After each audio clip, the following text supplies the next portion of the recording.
In the previous video, we discovered that when gravity is the only force acting on an object in an everyday situation, it falls with a constant acceleration, g pointed downward. The important thing there is a constant acceleration. Since gravity is a constant force, it causes a constant acceleration. Since it causes a constant acceleration, kinematic equations apply. So that's why I wanted to do kinematic equations there, because one very important practical case where kinematic equations can be used in everyday life is to determine how objects will move under the influence of gravity. So here's a really simple example to start us off with.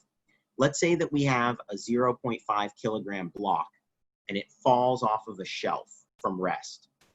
How long will it take to hit the floor, which is 1.5 meters below the shelf? So I'm basically solving the problem that I showed you last class. I take an object, I drop it from rest, and now I ask the question, how long does it actually take to make that trip down and hit the floor? So I want to approach this as a kinematic equation style problem. So what goes through my mind here is I want to think about the kinematic equation framework, because I know that this object is accelerating at a constant rate of g pointed downward. This is basically a one-dimensional kinematic equation problem. Only the y direction has anything happening. So I can treat this with a one-dimensional procedure where I don't have to worry about all the vector stuff. So let's make sure that we understand what's the initial state, what's the final state. Okay, so say I have my book here. It gets released from rest there. So that's my initial state. My final state, it's down here. Okay, so in my initial state, the book is at rest. And it is, let me draw the floor in here as well. So here's the floor. It is currently in the initial state 1.5 meters above the floor. And over here, this is the final state. Okay, what's its velocity in the final state? This is where you need to be extremely careful about making sure that the acceleration is constant throughout the entire process. The acceleration is only constant while gravity is the only force acting on the object. So while it's falling, that's fine, but the second the book touches the floor at all, the floor is now exerting a force on the book as well. The acceleration changes and all bets are off.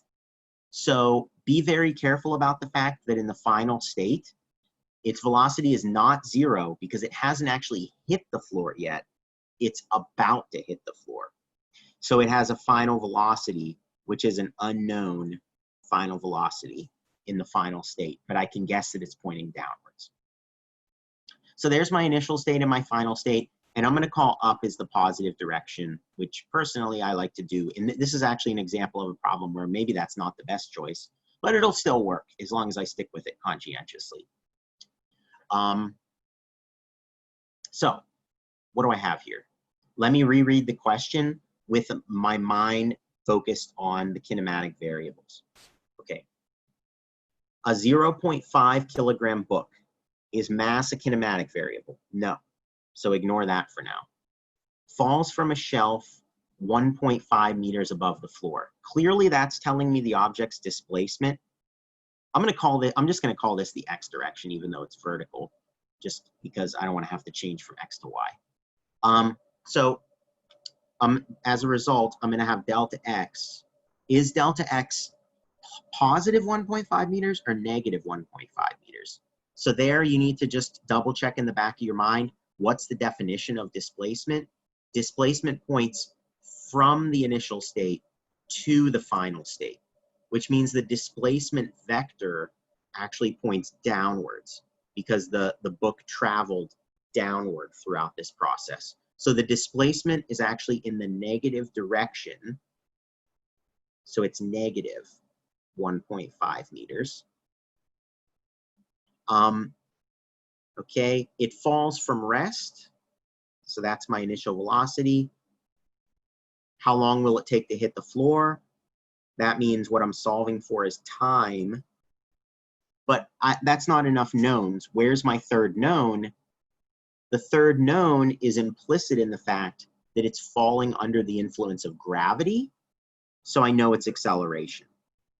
So oftentimes in these problems, they won't explicitly tell you the object is falling with gravitational acceleration, but you have to see it's implied by this question that gravity is the only force acting on the object, therefore its acceleration is gravitational acceleration, which is 9.8 meters per square second pointed downward.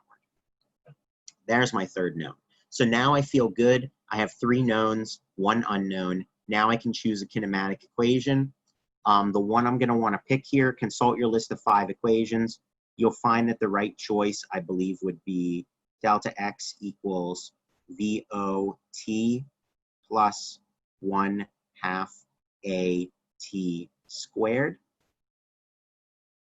I probably shouldn't call this AY, should I?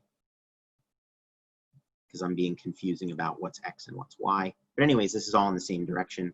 So delta X is minus 1.5.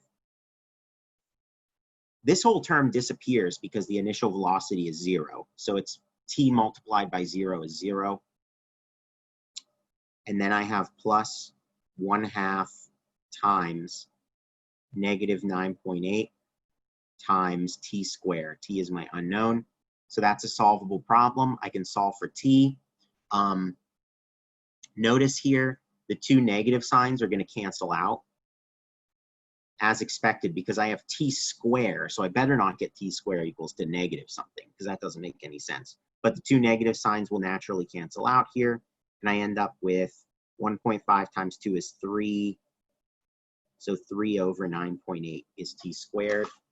3 over 9.8 is 0.306. And that's seconds square. And then I have to take the square root to get t itself. So then I get t equals 0.55 seconds. And there's the amount of time it takes for it to hit the floor. So a lot of gravitational problems, you can approach them as kinematic equation problems for practical purposes, if and only if gravity is the only force acting on the object. If there are other forces in addition to gravity, then your life gets more complicated because you have to sum all the forces before you can find the acceleration. But as long as gravity is the only force, you can apply kinematic equations to that.